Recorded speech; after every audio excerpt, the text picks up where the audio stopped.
If your Dyson V10 or V11 does absolutely nothing when you press the button, and I mean no lights, no motor, not turning on at all, then the first thing you need to do is just to check how the button feels.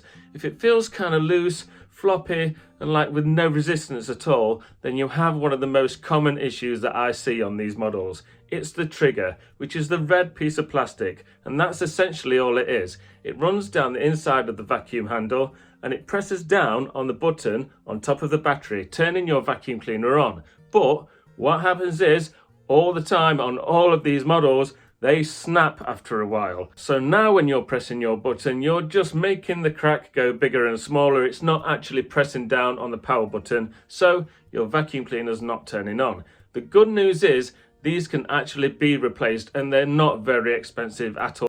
My next video here shows you exactly how to replace the trigger, so go and watch that now. Don't forget to subscribe to my channel by clicking on my face, and also if this hasn't covered the fault that you have, please just put it in the comments below along with your model number and I'll try my best to help.